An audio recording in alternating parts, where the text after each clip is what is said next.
ప్రభువైన యేసుక్రీస్తు నామములో మీ అందరికీ కూడా నా హృదయపూర్వకమైన వందనాలు తెలియజేస్తూ, మనం ఎప్పుడు కూడా మన ఈ క్రీస్తు ప్రార్థన ఈ సంఘములో, మందిరం అనే ఈ సంఘములో మనము పరిశుద్ధ గ్రంథంలో దేవుడు రాయించిన ప్రతి విషయాన్ని కూడా నేర్చుకోవటానికి ప్రయత్నం చేస్తున్నాం.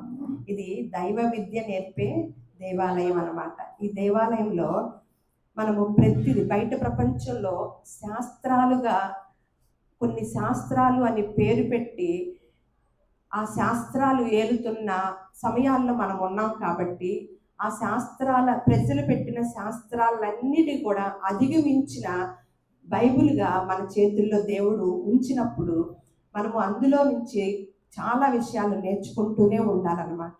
మనల్ని జాగ్రత్తగా ఉండాలని, ఆ సత్యాన్ని తెలుసుకొని ఉండాలని, ఆ మరి జ్ఞానవంతులుగా ఉండాలని దేవుడు కోరుకుంటూ ఉన్నాడు. అందులో ఒక శాస్త్రమైన ఈరోజు స్వప్న శాస్త్రం గురించి మాట్లాడాలని నేను అనుకుంటున్నాను. స్వప్న శాస్త్రం అంటే ఏంటో తెలుసా?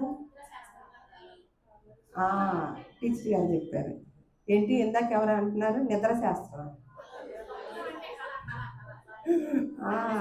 అది క్రైస్తవులకి ఇది బాగా పరిచయమేనా? అడుగడుక్కి దేవుడు కనపడతా ఉంటాడు కదా. ఈరోజు రాత్రి నాకు దేవుడు కల్లోకి వచ్చాడండి, దేవుడు ఎంత బాగా మాట్లాడాడనండి అని అసలు క్రైస్తవులకి బాగా అలవాటు.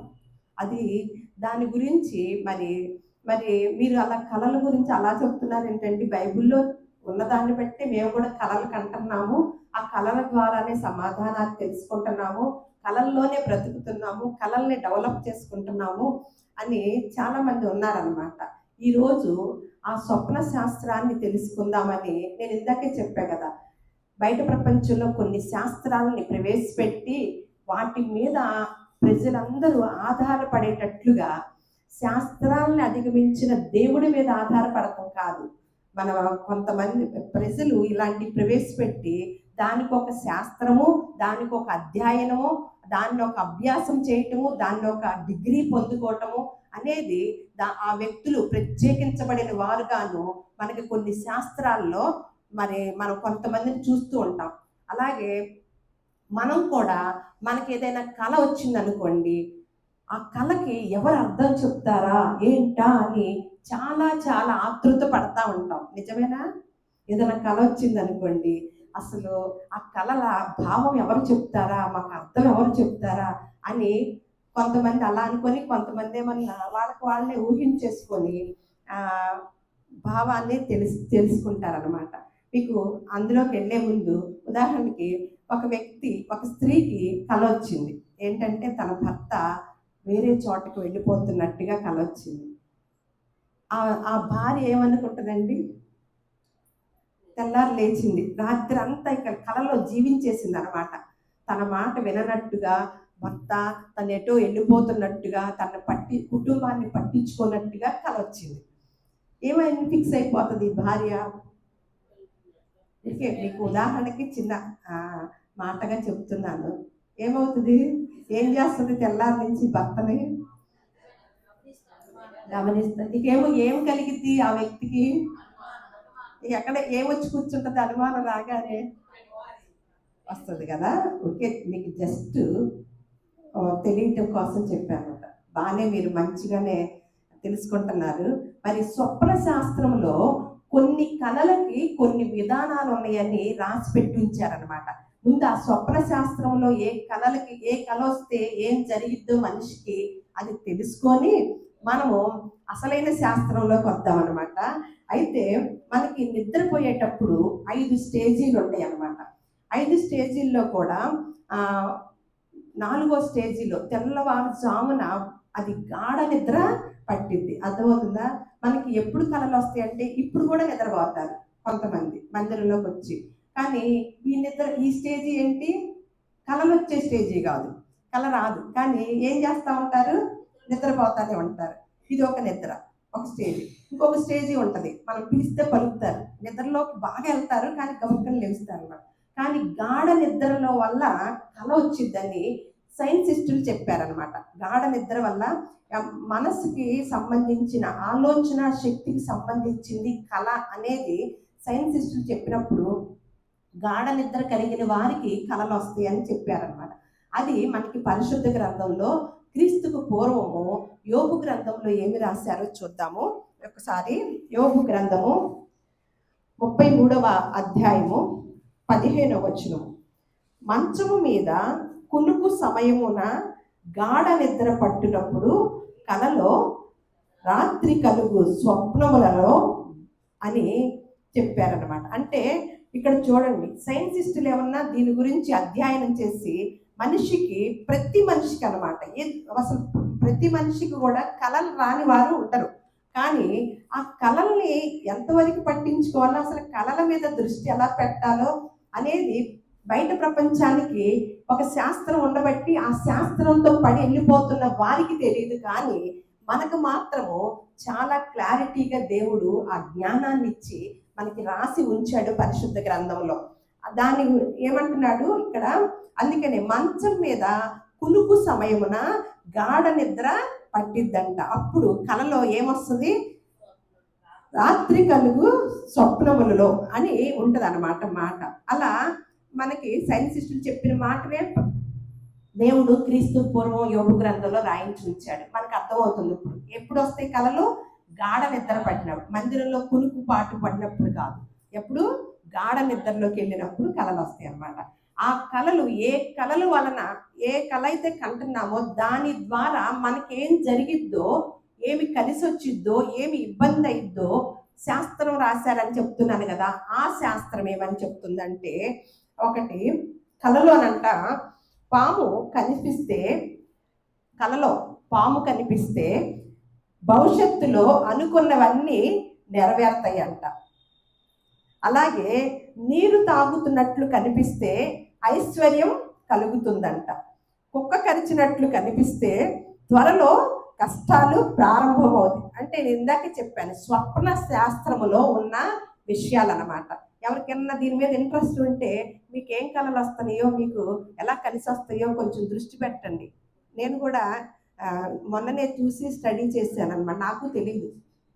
పాము కనిపిస్తే ఏమొస్తుందంటండి, ఐశ్వర్యం వచ్చిందంట. అలాగే నీరు తాగుతున్నట్టుగా ఆ కళ వస్తే ఏమవుతుంది, అది కూడా పాము కనిపిస్తేనేమన్నా భవిష్యత్తులో మనం అనుకున్నవన్నీ కూడా నెరవేరుతాయి. నీరు తాగుతున్నట్లుగా మనకి కళ వచ్చిందంటే ఐశ్వర్యము కలుగుతుందని. దేవి చాలా ఆసక్తిగా వింటుంది. ఓకే. అలాగే మళ్ళా కుక్క కరిచినట్లుగా కనిపిస్తే, కుక్క కరిచినట్లుగా కళ వస్తే త్వరలో కష్టాలు వస్తాయి అని ఆ కళకు అర్థం అంట, స్వప్న శాస్త్రంలోని విషయాలు. అయితే మళ్ళా ఎగురుతున్న పక్షి చూస్తే, ఎగురుతున్న పక్షిని కళలో చూస్తే సమాజంలో మీకు గౌరవం పెరుగుతుందంట. ఎగురుతున్న పక్షిని చూస్తే. నెమలి కనిపిస్తే దుఃఖం కలుగుతుందంట. పెళ్ళైనట్టు కనిపిస్తే ఇబ్బందులు ఎదురవుతాయట. అది వాస్తవే కదా. పెళ్ళైనట్టు కనిపిస్తే అది నిజమే, అది మాత్రం నేను అనుకున్నా. పెళ్ళైనట్టు కనిపిస్తే ఇబ్బందులు మొదలవుతున్నాయి అని అర్థం అంట. అలాగే అర్థం కనిపిస్తే మానసిక ఆందోళనకు గురవుతుందని అర్థం. నిజమే కదా.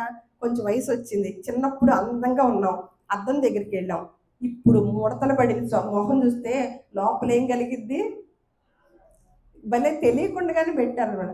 మానసిక ఆందోళన వచ్చింది. అమ్మో నేను ముసలమ్మని అయిపోయానా, ఇంత బాగుండేదా, అందమంతా ఏమైపోయింది అన్నట్టుగానే వాళ్ళు రాశారు. అలాగే చనిపోయినట్టు గనక కల వస్తే మీకున్న సమస్యలన్నీ పోతాయి.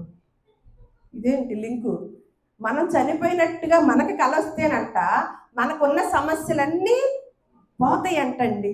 ఎప్పుడన్నా కలగన్నారా అలా? పక్కన రాయాల, ఇంకా చాలా ఉంది, నేను రాసుకోలేదు. అలాగే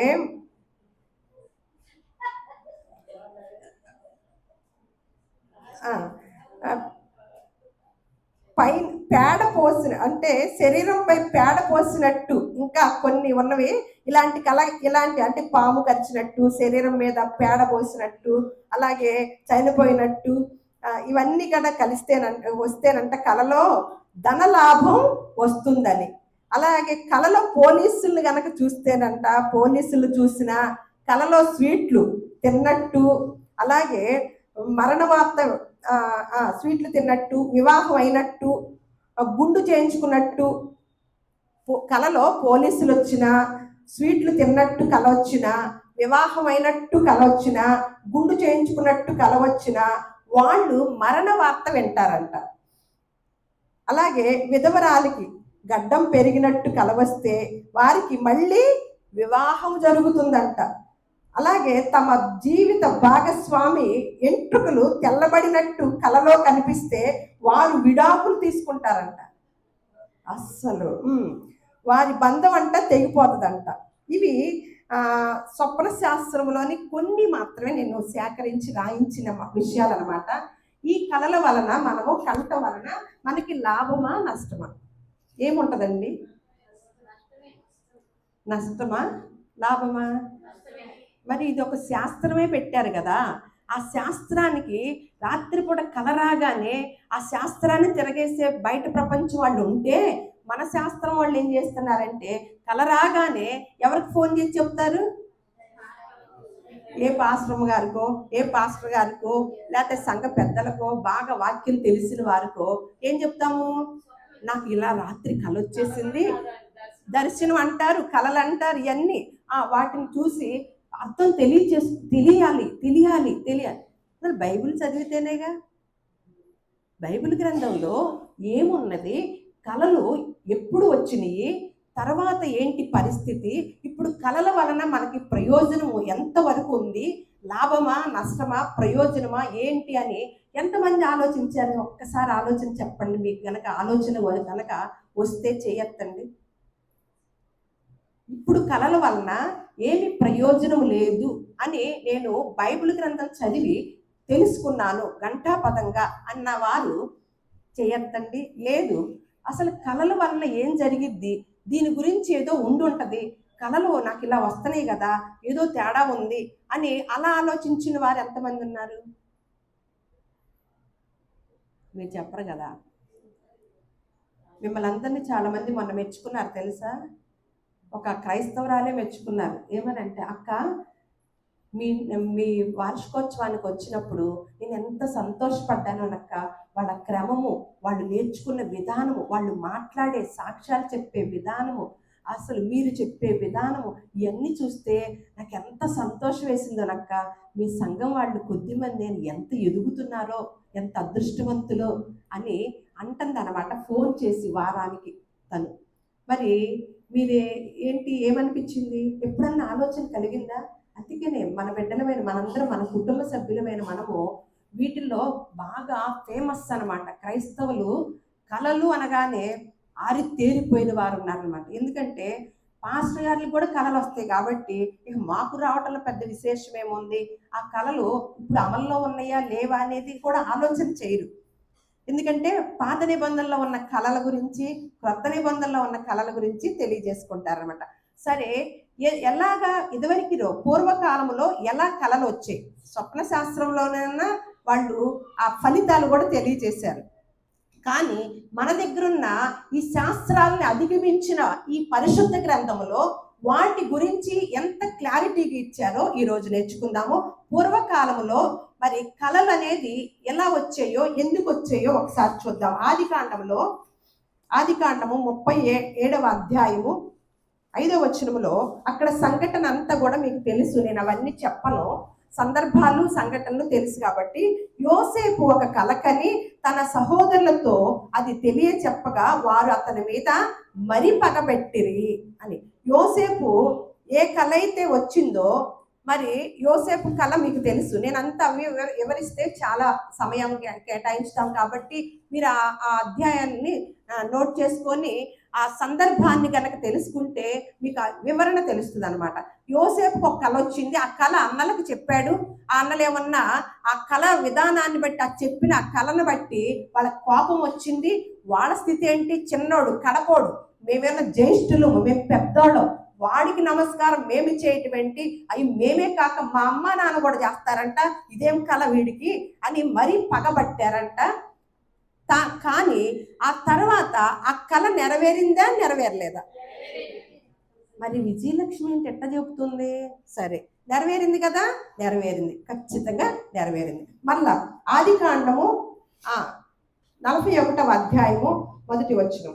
2 ఏండ్లు గడిచిన తరువాత ఫరోకి ఒక కల కనెను. ఆ కలకు భావం ఏంటని అడిగితే, భవిష్యత్తులో ఈ దేశానికి కరువు రాబోతుంది అని. అదే మళ్ళా అది కూడా ఆయనకి ఏ కల వచ్చింది? పక్క చిక్కిన ఆవులని, బలిసిన ఆవులని, కరువని, అంటే రాబో కాలములో భవిష్యత్తులో. అంటే ఆ కళ నెరవేరిందా లేదా?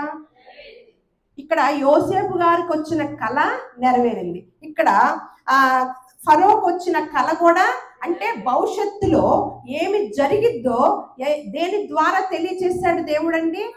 కళ ద్వారా తెలియచేశాడు. అది కూడా జరిగింది, నెరవేరింది. అలాగే మళ్ళా దానియేలు గ్రంథం చాలా ఉన్నాయి, మనకు కొన్ని నోట్ చేసుకొని మనకు అవసరమైన వరకు నేను తెలియజేస్తూ మీకు వివరణ ఇవ్వాలని నా ఆశ. దానియేలు గ్రంథం 2వ అధ్యాయం 3వ వచనం. రాజు వారితో, నేను ఒక కల కంటిని, ఆ కల భావము తెలుసుకోవాలని నేను మనోవ్యాకులము పొంది ఉన్నానని అన్నాడు అన్నమాట. మనోవ్యాకులంతో ఉన్నాడని రాజుగారికి ఒక కళ వచ్చింది. అక్కడ చిక్కేంటంటే కళ వచ్చింది కానీ కళ మర్చిపోయాడు. అది కూడా ఉంటది కదా, వెరైటీలు అనమాట. ఆ కళ వచ్చింది, కళ మర్చిపోయాడు. ఈయన రాజుగారు కదా, ఏదైనా అడగచ్చు కదా, ప్రజల్ని ఏదైనా చేయగలదు. అందుకని ఆయనకి, అయ్యో నాకు రాత్రి కళ వచ్చింది, ఉదయానికి మర్చిపోయాను, ఇది బాధగా ఉందని మనోవ్యాధి పడుతున్నాడంట. ఎవరు చెప్తారు నాకు అని కొంతమందిని పిలిపించి, అక్కడ ఉన్న వారిని పిలిపించి, నాకు ఒక కళ వచ్చింది, నేను కళను మర్చిపోయాను, కళ వచ్చిన కళనే చెప్పాలి, మర్చిపోయిన కళను కూడా నాకు ఆ కళను చెప్పాలి, కళ భావం కూడా తెలియచేయాలి, లేదంటే వారిని నేను ఊరుకోను. మరి రాజుగారు కదా, ఆయన అధికారం ఉంది కదా, అందుకని నేను వారిని అసలు తుత్తురులుగా చేస్తాను, వారి కుటుంబాలను ఇచ్చేస్తానని ఒక ప్రకటన చేశాడు అనమాట. అసలు కళ చెప్తే దాని భావం చెప్తారు, కానీ కళ మర్చిపోయిన కళని ఆయన కళ చెప్పాలంట, కళ భావం కూడా తెలియచేయాలంట. ఇది పెద్ద లాజిక్ కదా. మరి ఇది ఎవరు తెలియచేస్తారండి? అక్కడ అప్పుడు దానియేలు గారు ఏం చేశారో ఒకసారి దానియేలు గ్రంథం చూద్దాము. 2వ అధ్యాయము దానియేలు గ్రంథము ఒకసారి నేను 27 నుంచి చూద్దాము. 2వ అధ్యాయము 27 నుంచి. దానియేలు రాజు సముఖములో ఇలాగు ప్రత్యుత్తరం ఇచ్చెను. రాజు అడిగిన ఈ మర్మము ఇక ఎవరు తీసుకొచ్చారంటే, ఈయన అన్నదానికి ఆ రాజ్యంలో ఎవరు కూడా లేరనమాట.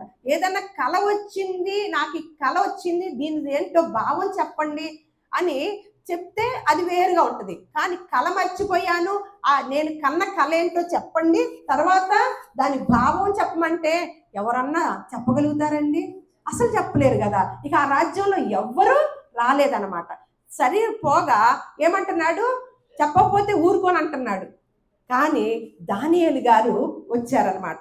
వచ్చి రాజు సముఖంలో ఇలాగా ప్రత్యుత్తరం ఇచ్చిన. రాజు అడిగిన ఈ మర్మము జ్ఞానులైనను, గారిడి విద్య గలవారైనను, శకునుగాండ్రైనను, జ్యోతిష్కులైనను తెలియ చెప్ప జాలరు. అయితే మర్మములను బయలుపరచగల దేవుడొకడు పరలోకమందున్నాడు.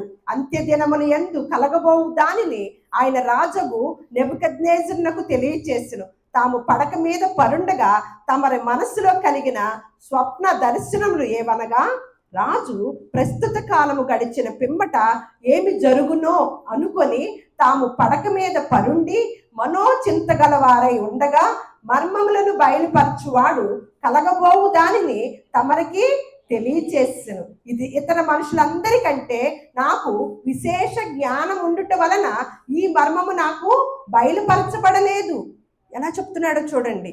తనంతటికి తను ఈ మాటని దేవుణ్ణి ఎంత మహిమపరుస్తూ, నాకేదో జ్ఞానం ఉందని మీకు తెలియచేయటం లేదు అని చూడండి. మనకు స్వప్న శాస్త్రం వాళ్ళు ఏమంటారు, పలానా పేరు పెట్టుకొని మా దగ్గరికి రండి, మేము అన్నీ చెప్తాం, మీకు ఏ కళ వచ్చినా సరే మీకు వివరణ చక్కగా ఇస్తాము, మా ఫోన్ నెంబర్ అని ఇస్తారనమాట. ఇక్కడ ఏమి నెంబర్ ఇచ్చాడు, నేను జ్ఞానినని కాదు కానీ ఇతరుల మనుషులందరికంటే నాకు విశేష జ్ఞానం ఉండటం వలన ఈ మర్మము నాకు బయలుపరచలేదు కానీ రాజునకు దాని భావమును తెలియచేయు నిమిత్తమును తమరి మనసు యొక్క ఆలోచనలు తాము తెలుసుకొని నిమిత్తమును అది బయలుపరచబడిను. రాజా తాము చూచుచుండగా బ్రహ్మాండమగు ఒక ప్రతిమ కనబడిను గదా, ఈ గొప్ప ప్రతిమ మహాప్రకాశమును భయంకరమునైన రూపమును గలదై తమర ఎదుట నిలిచెను అని ఆ ప్రతిమ యొక్క శిరస్సు దగ్గర నుంచి అరికాలు వరకు కూడా తెలియచేస్తూ ఏమంటున్నాడంటే 45వ వచనములో చూడండి, అదంతా మీరు తర్వాత చదువుకోండి.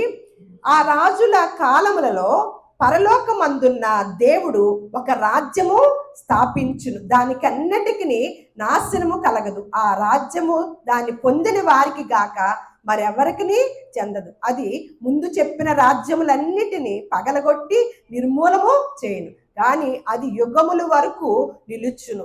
చేతి సహాయము లేక పర్వతము నుండి తీయబడిన ఆ రాయి ఇనుమును ఇత్తడిని మట్టిని వెండిని బంగారమును పగలగొట్టుగా తమరు చూచితిరే. ఇందువలన మహాదేవుడు ముందు జరగబో సంగతి రాజునకు తెలియచేసి ఉన్నాడు. కల నిశ్చయము దాని భావము నమ్మదగినది అని దానియేలు రాజుతో చెప్పెను. ఇప్పుడు ఆ మహా సామ్రాజ్యము ఎవరిదండి? క్రీస్తు మహా సామ్రాజ్యం అనమాట, చివరి సామ్రాజ్యం. అందులో ఇప్పుడు ఎవరున్నామండి? వచ్చిందా? క్రీస్తు రాజ్యం వచ్చిందా? రాలేదా? ఆ మహా సామ్రాజ్యంలో ఇప్పుడు మనం ఉన్నామా? లేమా? రాజుగా వచ్చాడా? రాబోతున్నాడా రాజుగా యేసుక్రీస్తు వారు? కానీ మనం పాట పాడతామే, ఏం పాట? యేసు రాజుగా వచ్చుచున్నాడు భూలోకమంతా తెలుసుకుని అని కదా పాడతాము. కానీ రాజుగారు వచ్చారా? రావాలా రాజుగా? ఎప్పుడన్నాడు రాజుగా వచ్చానని? ఎప్పుడన్నాడు? యేసుక్రీస్తు వారు అన్నారా? ఆయన నోటితో అన్నారా? ఏమన్నాడు? ఎవరు అంటే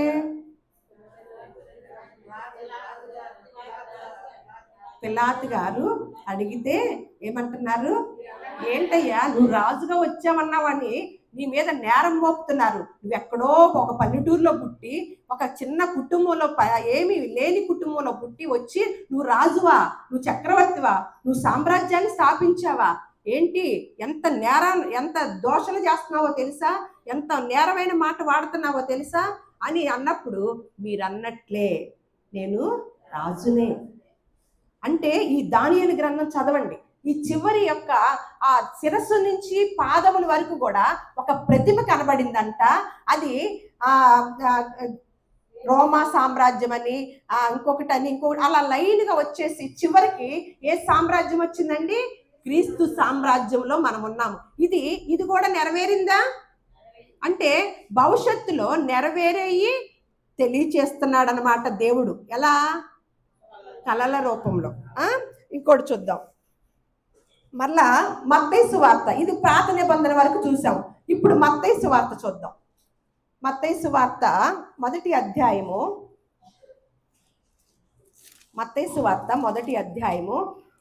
20వ వచనం చూద్దాం.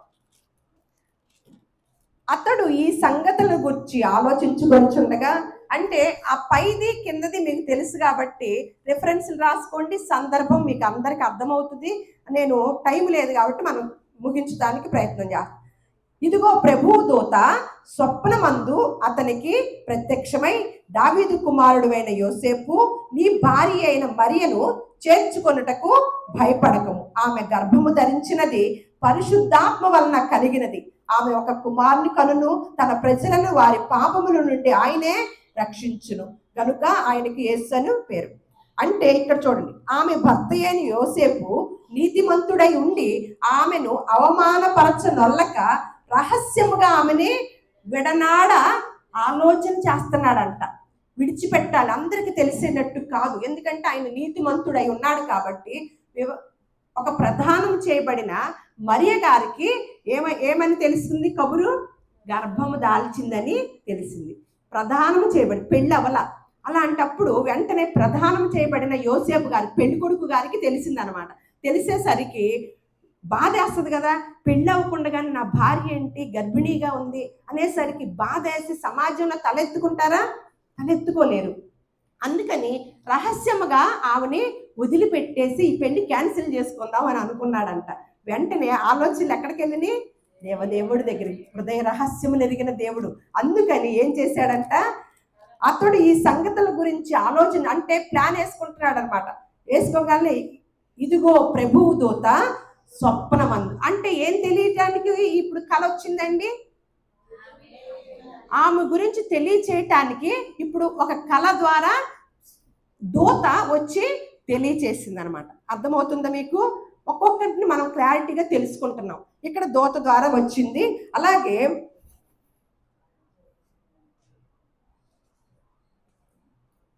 మరలా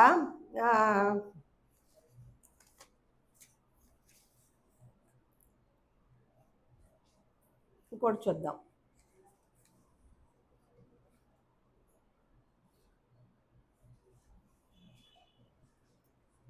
సంఖ్యాకాండము 12వ అధ్యాయము 6వ వచనం. మరి ఇప్పుడు వరకు ఏం తెలుసుకున్నామంటే జరగబోయేది తెలియచేశారు కళ్ళ ద్వారా, అవి నెరవేరిని. అలాగే భవిష్యత్తులో ఏం జరుగుతుందో, అలాగే మన ప్రెజెంట్లో ఇప్పుడు ఏం తెలుసుకున్నాం? మత్తయి సువార్తలో జరగబోయేది అంటే ఆ కాలంలోనే, అప్పుడు ప్రెజెంట్లో జరగబోయేది కూడా కళ ద్వారా తెలియజేశాడు. మళ్ళీ ఏమేమి ఇస్తాడో చూడండి కళల ద్వారా. ఇక్కడ సంఖ్యాకాండము అక్కడ మోషే గారి ద్వారా వాళ్ళ యొక్క సహోదరులకి, వాళ్ళ అక్కకి అన్నకి మోషే గారు ఒక అమ్మాయిని వివాహం చేసుకోవటం ద్వారా అక్కడ తేడా వచ్చింది అనమాట.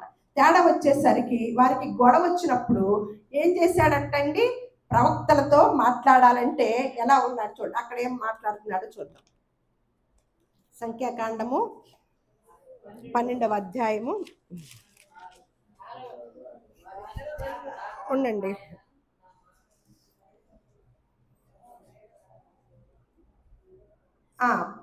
ఇక్కడ ఏమన్నాడంటే, యెహోవా మేఘస్తంభములో దిగి ప్రత్యక్షపు గుడారము యొక్క ద్వారము వద్ద నిలిచి అహరోను మిరియాములను పిలిచెను. వారిద్దరూ రాగా ఆయన, నా మాటలు వినుడి, మీలో ప్రవక్త ఉండిన ఎడల యెహోవానగు నేను దర్శనమిచ్చి అతడు నన్ను తెలుసుకొనున్నట్లు కలలో అతనితో మాట్లాడెదను. నా సేవకుడైన మోషే అట్టివాడు కాడు, అతడు నా ఇల్లంతటిలో నమ్మకమైన వాడు. నేను గూఢ భావములతో కాదు, దర్శనమిచ్చి ముఖాముఖిగా అతనితో మాట్లాడుదును. అతడు యెహోవా స్వరూపమును నిదానించి చూచును. కాబట్టి నా సేవకుడైన మోషేకు విరోధముగా మాట్లాడుటకు మీరేలా భయపడలేదు? యెహోవా కోపము వారి మీద రగులు కొనగా ఆయన వెళ్ళిపోయాడు. అంటే ఇంకొక ఈ దర్శనం ద్వారా ఏమి చెప్తున్నాడండి? ఇక్కడ బెదిరింపు వచ్చింది అనమాట. ఏమొచ్చింది ఇక్కడ అంటే వార్నింగ్ ఇస్తున్నాడు వాళ్ళకి. ఏంటి మోషేని ఆషామాషి అనుకుంటున్నారా అని ఇక్కడ కళ ద్వారా ఏమి ఇస్తాడండి? వార్నింగులు కూడా ఇస్తాం మనం చూస్తున్నాం అనమాట. చూస్తూ ఈ అన్నిటిని బట్టి మనకి ఇవన్నీ బట్టి మరి ఏం రాసి ఉంచారో క్రొత్త నిబంధనలోనే యేసుక్రీస్తు వారి కాలం వరకు కూడా మనం ఇప్పుడు దర్శనాల ద్వారా కళల ద్వారా మనం చూసాం. యేసుక్రీస్తు వారి పుట్టుకను, అలాగే మళ్ళా వారు అక్కడి నుంచి వెళ్ళిపోమ్మని చెప్పే దానిలో కూడా దూత ద్వారా కళ ద్వారా తెలియచేసి మళ్ళీ వేరే చోటకి పంపించటం. అయితే వీటన్నిటిని బట్టి ఏప్రిల్కి రాసిన పత్రిక 1వ అధ్యాయము ఒకసారి చూస్తే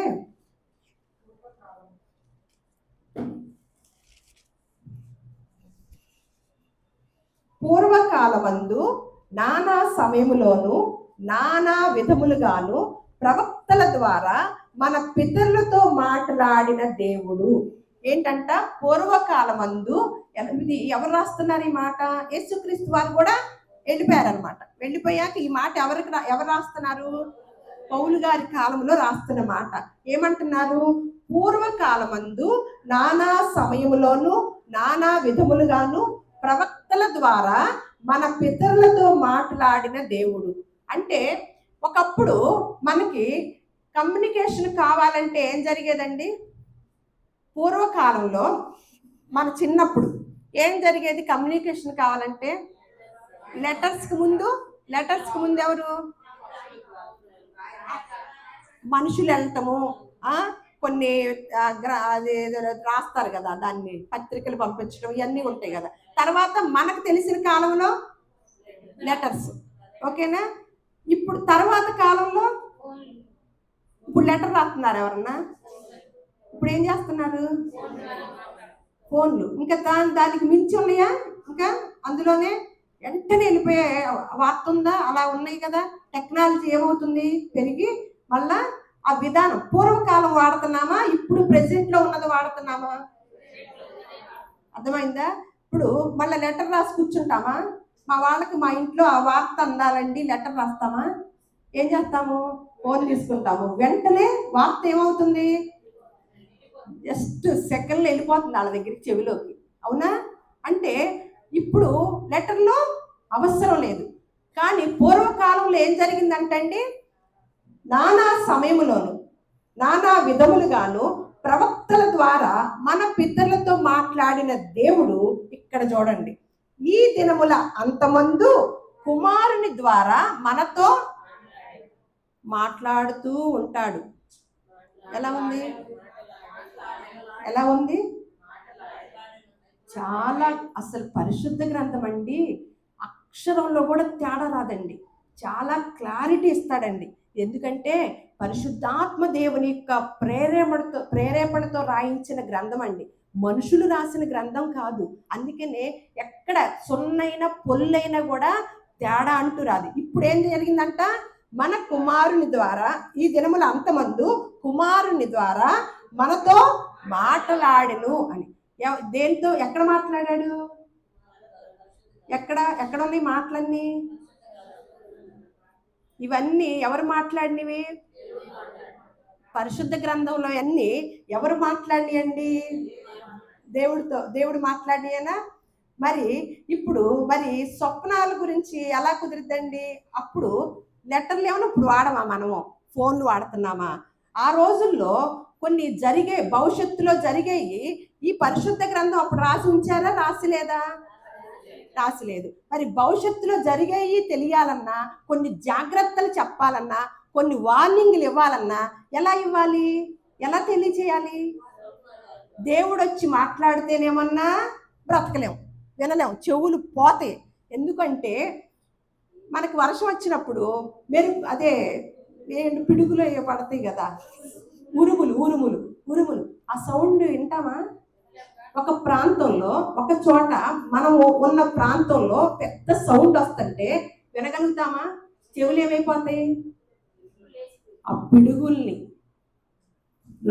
లోకాన్ని, సృష్టిలో ఉన్న సమస్తము చేసిన దేవుడి మాట ఎలా ఉంటదనుకున్నారు? మాట ఊరికి చిన్నగా అలా వచ్చేస్తుంది అనుకుంటున్నారు. మీకు ఇబ్బంది లేకుండా రోజు వచ్చి చెప్తాడా? మీకు వచ్చి కుదరదు కదా. చూడటానికి కుదిరిద్దా? ఒకవేళ కల్లోకే వచ్చాడు అనుకోండి, ఎలాంటి ఆయన? మహాకాశములు పట్టజాలంతదే, సమీపింపరాని తేజస్సు. వచ్చాడు అనుకోండి, ఈ బుర్ర ఏమైంది? బద్దలైపోద్ది. అర్థమవుతుందా? అంటే ఇది కుదరదు. అప్పుడు ఏమన్నా పరిశుద్ధ గ్రంథం లేదు. కానీ ఇప్పుడు ఈ కాలంలో, అంత్య దినములలో ఏం చేశారు? ఈ పరిశుద్ధ గ్రంథాన్ని ఆయన మాటలతో లిఖించి మన చేతుల్లోకి ఇచ్చి చక్కగా చదువుకోవటం వలన, మన పూర్వీకుల జీవితాల్ని అధ్యయనం చేయటం వలన మనకు అన్నీ కూడా, మనకి బుద్ధి కలగటానికి, మనకి మేలు కలగటానికి, మేలు కొలుపు కలగటానికి మనకి ప్రయోజనమై ఉందన్నమాట. అలా ఉంది. అందుకని ఏమంటున్నాడంటే, ఇంకొక మాట చూద్దాము.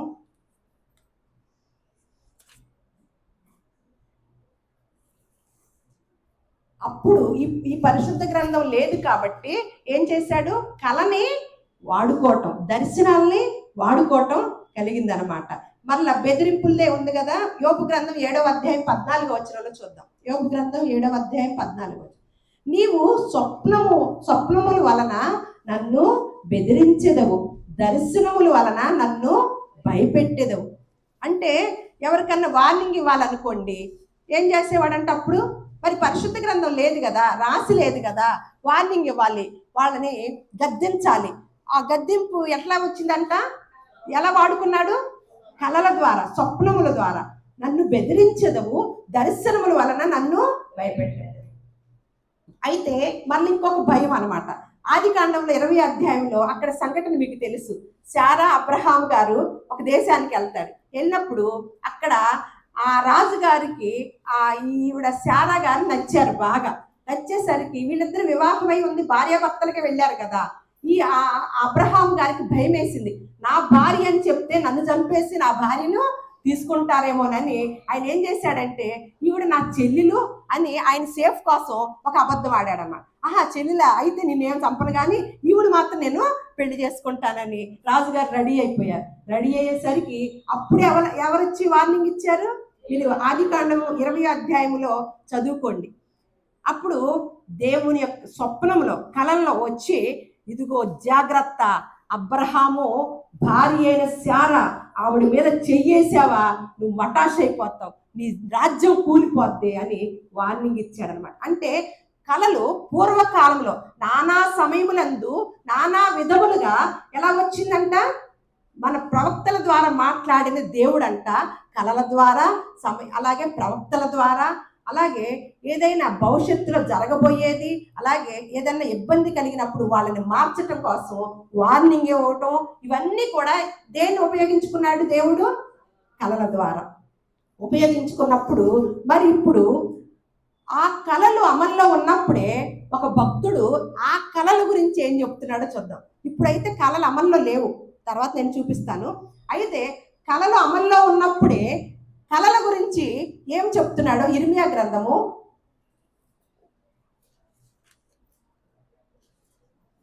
23వ అధ్యాయము 32వ వచనం. ఇర్మియా గ్రంథము 23వ అధ్యాయము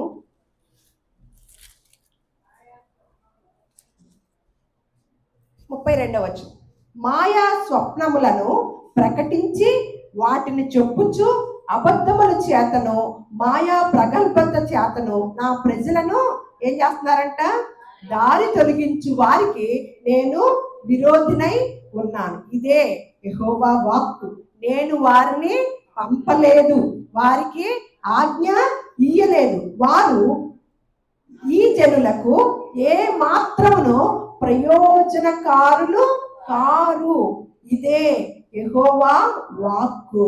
అంటే పాత నిబంధన కాలంలో అంతా పరిశుద్ధ గ్రంథం పూర్తవ్వలేదు కదండి అని మనం చెప్పుకున్నాం కదా.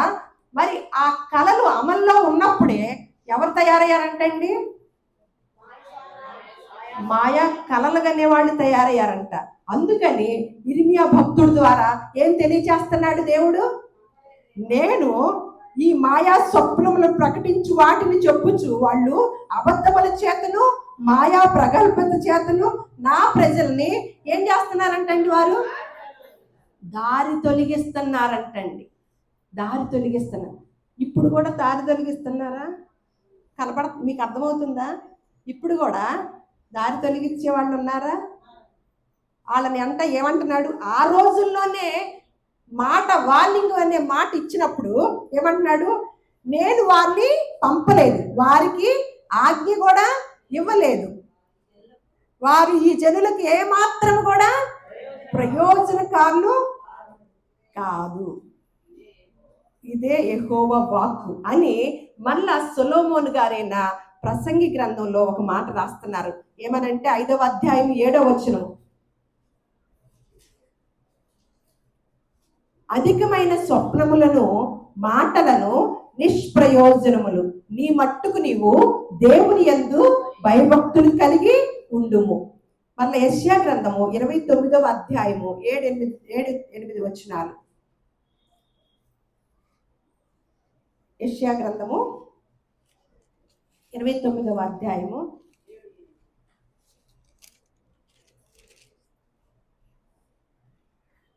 అరీయేలుతో యుద్ధము చేయు సమస్త జనుల సమూహమును దాని మీదను దాని కోట మీదను యుద్ధము చేయువారును దాని బాధపరచు వారందరూ ఎలా ఉన్నారంట అండి? దేనితో పోలుస్తున్నాడో చూద్దామండి. అంటే మనకి కళలు దర్శనాలంటే ఈ రోజుల్లో, ఆ రోజుల్లో జరిగిన సంఘటనలన్నీ మనం వివరించుకున్నాం. తర్వాత ఇప్పుడు ఈ ఈ దినముల అంతమందు కుమారుని ద్వారా మనతో దేవుడు మాట్లాడేశాడు.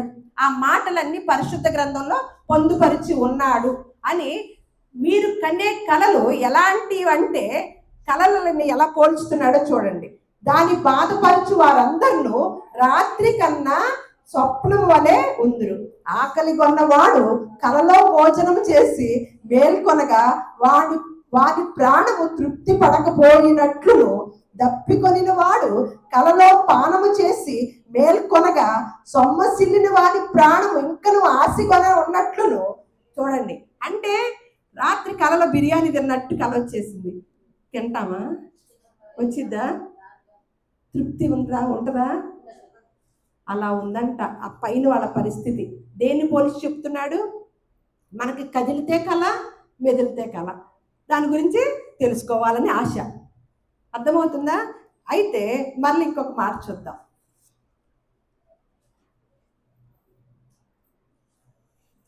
ప్రకటన గ్రంథము చివరగా 22వ అధ్యాయము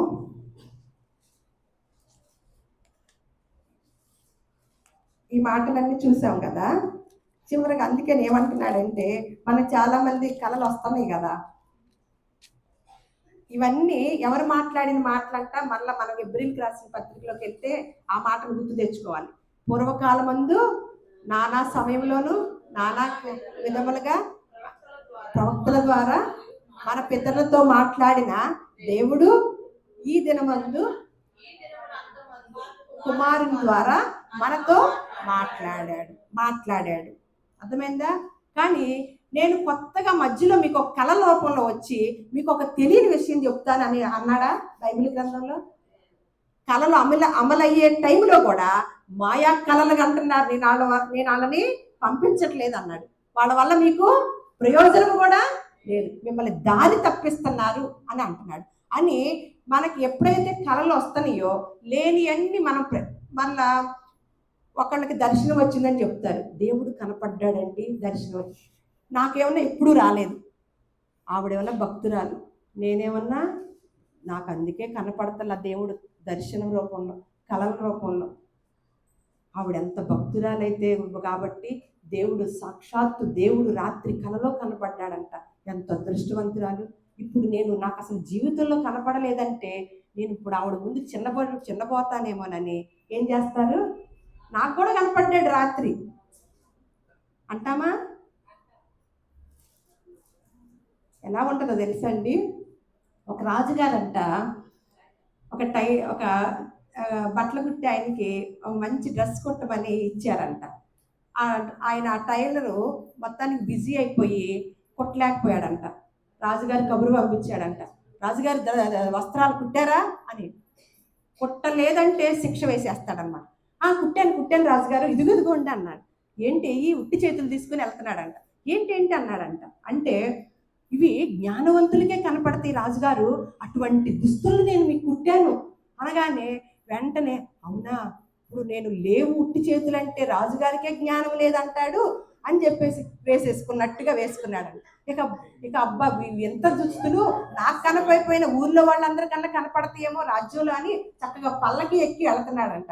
ఆ కబురు అందరికీ తెలిసిందంట. బాబోయ్, రాజుగారు ఎట్లా బట్టలు లేకుండా వస్తున్నాడు, ఈ మాట కనుక చెప్తే మమ్మల్ని శిక్ష వేస్తాడు అని. బాగున్నాయి ఒకరికొకరు ఏమంటున్నారు?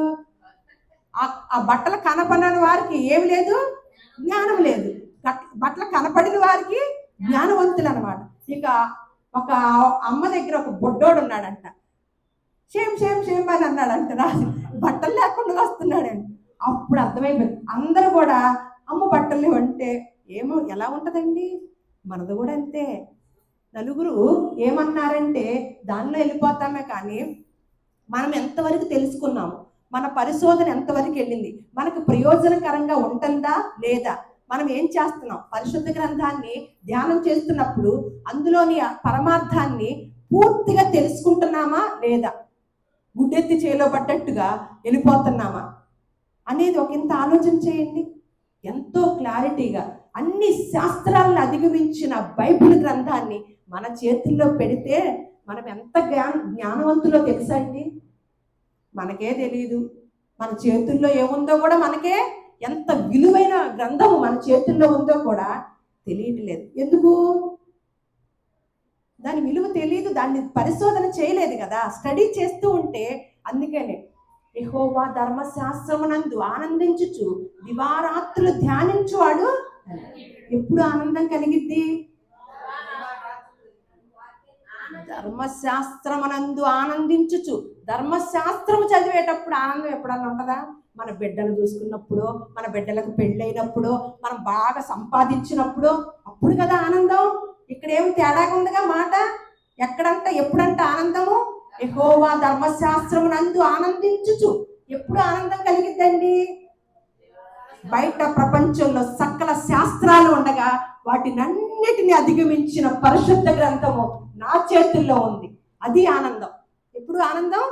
ఇప్పుడు ఈ స్వప్న శాస్త్రాన్ని నేను అధిగమించి దానిలో ఉన్న వివరణ బయట ప్రపంచంలో ఉన్న వారందరికన్నా నేను తెలుసుకోగలిగే గొప్ప ఆధిక్యతను దేవుడు, పరిశుద్ధాత్మ దేవుడు నాకు కలగజేశాడు. ఆనందం.